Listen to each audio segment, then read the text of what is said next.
सांकेतिक भाषा के बारे में मैं पूर्व में जिक्र किया था। तो सांकेतिक भाषा का प्रयोग व्याकरण में नहीं होता है, लेकिन हमारे दैनिक जीवन में इसका उपयोग होता है।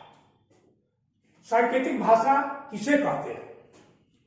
अब देखिए, जब संकेतों के द्वारा बातचीत की जाती है, यानी संकेतों के द्वारा किसी बात को समझाई जाती है या समझी जाती है, सांकेतिक भाषा कहलाती है। तो सांकेतिक भाषा के उदाहरण में है कि अगर हम लोग सड़क के मार्ग से जाते हैं तो एरो का चिन्ह लगा होता है, तो उससे उस संकेत को देखकर हम समझ जाते हैं कि हमें किधर जाना है, किधर नहीं जाना है।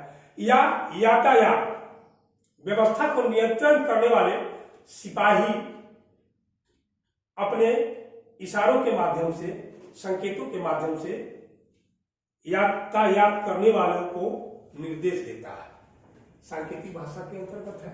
अब आते हैं मातृभाषा। मातृभाषा क्या है?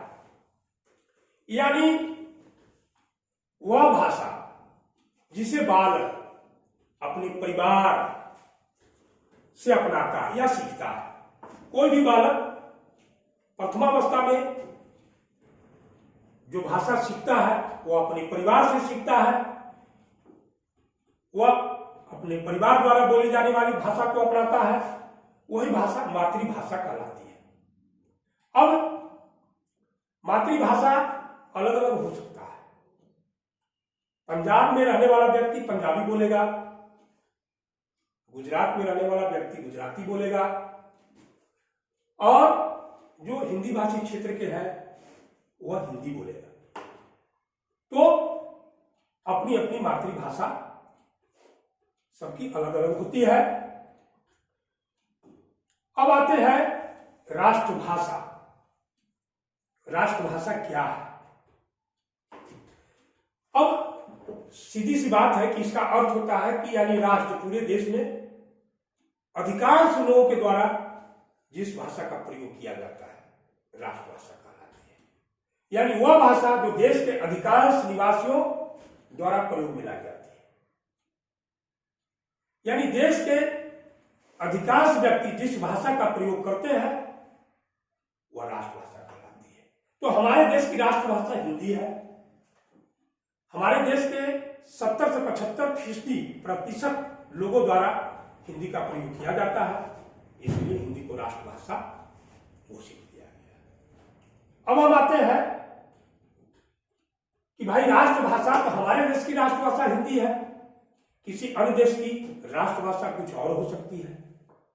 भिन्न भिन्न देशों में भिन्न भिन्न राष्ट्रभाषा हो सकती है। अब आते हैं कि राजभाषा। प्रत्येक देश की एक राजभाषा होती है। राजभाषा का मतलब होता है, राष्ट्रभाषा भी राजभाषा हो सकती है और उससे अधिक भी हो सकती है। जैसे हमारी देश की राजभाषा 2 है, अंग्रेजी और हिंदी दोनों है। यानी वह भाषा जो देश के कार्यालयों व राजकाज में प्रयोग की जाती है। यानी हमारे देश में राजकाज का जो जिस भाषा का प्रयोग किया जाता है वह हिंदी और अंग्रेजी दोनों है, दोनों में ही राज का प्रयोग किया जाता है। इसलिए हमारे देश की राजभाषा 2 है, लेकिन राष्ट्रभाषा 1 है। अब आते हैं कि मानक भाषा। मानक भाषा का मतलब होता है कि हम एक स्टैंडर्ड उसको कर दिए, एक रूपता उसमें ला दिए। तो एक रूपता कैसे आता है? हमारे देश में विद्वज्जन है, यानी विद्वानों व शिक्षाविदों द्वारा भाषा में एक रूपता लाई जाती है। तो भाषा में एक रूपता लाने के लिए भाषा के जिस रूप का प्रयोग हम करते हैं या मान्यता देते हैं वह मानक भाषा कहलाती है।